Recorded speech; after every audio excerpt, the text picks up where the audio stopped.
Anybody have any idea why my face feels so cold? Because I really can't put my finger on what it is.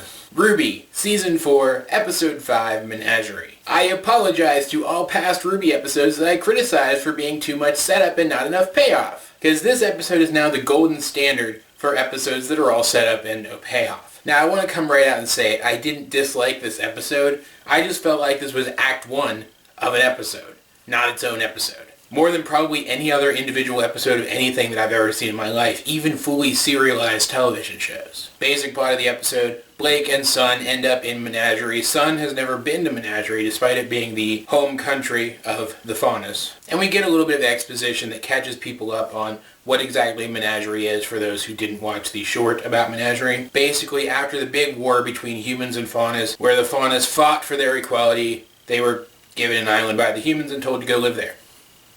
And from what I can tell, researching the lore and looking at the official maps, it doesn't look like there's as many Faunus as humans, and the island is more like the size of a small continent. So I can kind of understand why some people would have thought this was a good idea, but 2/3 of the island aren't actually habitable, and they were still told to go and, do their own thing and not be part of the rest of the world if they could help it. So whether this was blatant discrimination or people were just trying their best to do what they thought was right and ended up screwing up, the Faunus still are not equal with the humans. That's an indisputable fact. And yet one of the first things that Blake says about Menagerie is that anyone can feel safe there no matter who they are or where they come from, and that implies that humans are welcome there too, which puts the Faunus as a society pretty firmly in the right in this situation. Now I would imagine all of this is here not just to build up the world, but to also remind us that even though the White Fang are being portrayed as enemies, Faunus themselves are not bad. So we get that exposition, and then we get more exposition when we find out that Blake's family rule Menagerie, and that Blake's dad used to lead the White Fang, but doesn't anymore so that he could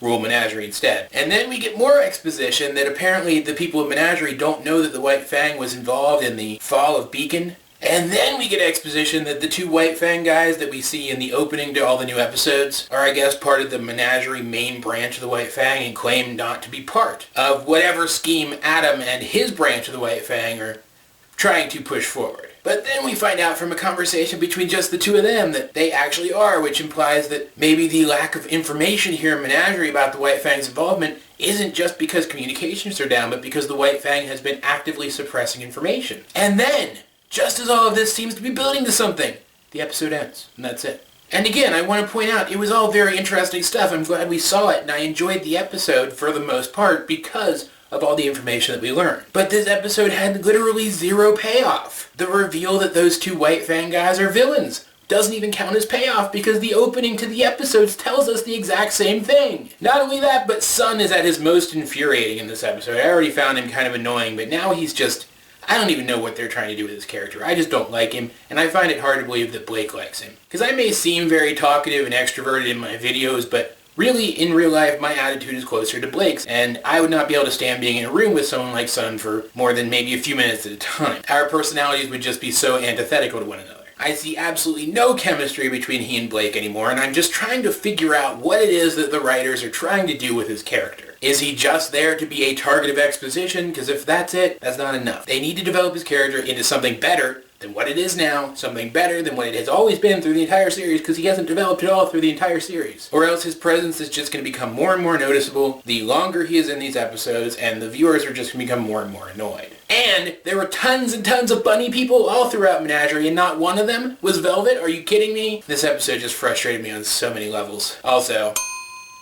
okay, so clearly I'm not taking this review as seriously as I usually do. I'm trying to be a little more comical here because really the only thing I have to say about this episode is that it was interesting but had no payoff. And that alone would have made for a short and boring review. I didn't hate it. I actually quite liked a lot of the stuff about it. I liked seeing Menagerie, for example. That was really cool. And I like Blake's parents. They seem really neat. And the thing about Blake having basically been born into the White Fang didn't really bother me that much because she still made the choice to abandon Adam, someone who she definitely cared about, when she realized that his stance on things was not only wrong but dangerous. So she still has her strong convictions. That reveal doesn't take away from that. At the end of the day, I just wish this episode had done more with what it presented to us. And that's really it, I guess. That said, guys, what did you think of this episode? Let's get a discussion going in the comment section down below. Either way, this has been AJ22, and I will talk to you guys later.